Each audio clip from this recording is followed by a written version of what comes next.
Morning, South Africa, and good morning, the world. I wanted to give you guys a bit of an update as to where we are as a South African nation and as to what the South African government is doing to us and what it's been doing to us for the last 26 years.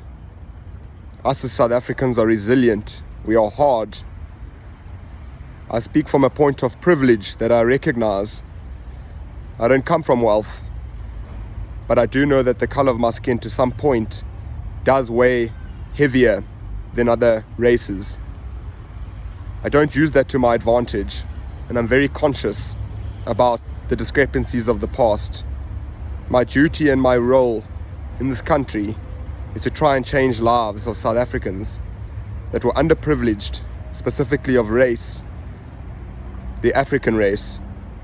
Our predecessors caused a huge issue in this country. And after independence, 26 years later, we still vote for them. We still vote for the current ANC government. Nothing's changed. It's only gotten worse. Before COVID-19, the economy was in its last legs, and COVID came. And I'm a direct cause and a direct consequence of COVID-19 being one of the final nails in the coffin, if not the final nail. I employ about 150 staff. We are plumbers. I've done some of the most iconic projects in the country, ranging from 10 to 200 million rand worth of work that I've put through my book in one financial year. I have nothing to show for it. I've built a business that I'll keep building and be resilient in growing the business and looking after those around me, specifically black. My duty on this earth is to fix the discrepancies of the predecessor in this country. But there's a problem. And the problem is that the South African government, known as the ANC, fucks us. People keep voting for them. They're blinded by the truth. And the truth is that we've become complacent. It's become the new norm just to accept what they do. Everything around us is falling apart. Our businesses, our schools, our hospitals, our roads. All of these parastatals and all of these state entities were actually quite fine during the predecessor's time. And when it was given to the ANC government, they had a decision to make, but they too had a responsibility to fix the discrepancies of the past and to take the country forward. All I've seen in the last 26 years of our independence is us going backwards. My duty on this earth is to look after the people in my business, to feed them, to pay them, to look after them, and to fix the discrepancies that the predecessor caused here. I want to show you what's happening currently around me and in my business that's been successful for 15 years, where I've never failed to pay a single person. If anything, I've been good to them, and I'll still be good going forward. I want to show you what's happening around me currently in my office and around my head office and my surroundings. This is my head office. As you can see over here, we're busy picking up all our materials. We've had to close the shop down. We've had to close the head office. We just can't continue here.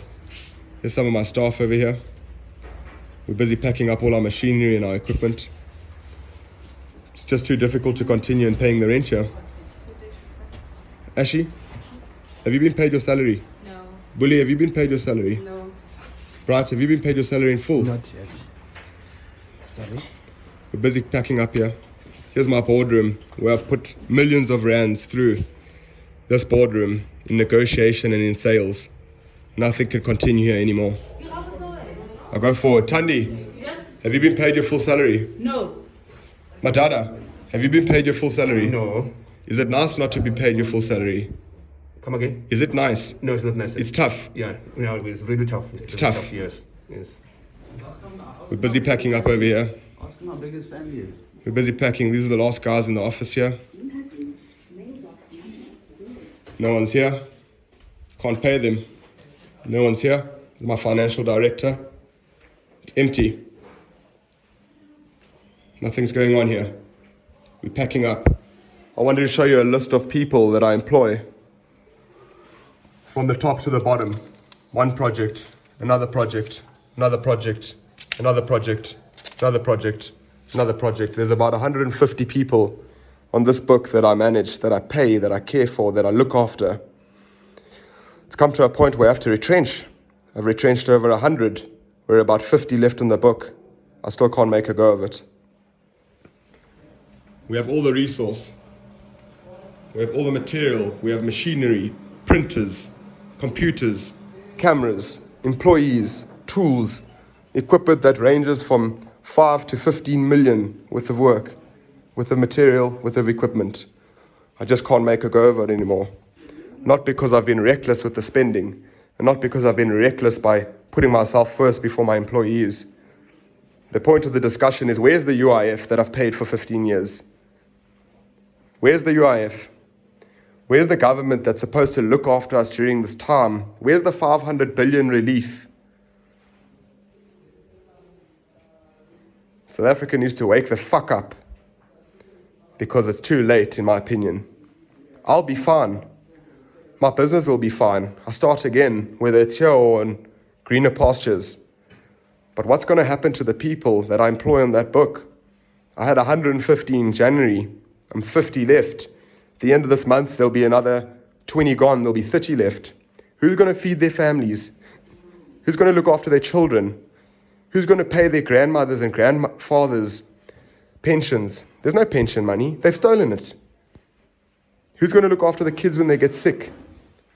And I talk about the African race, that it is our responsibility to look after the people of this country and to fix the discrepancies. And if you as a white person cannot recognize the discrepancies of the past to try and fix and make a change going forward, you're in the wrong country.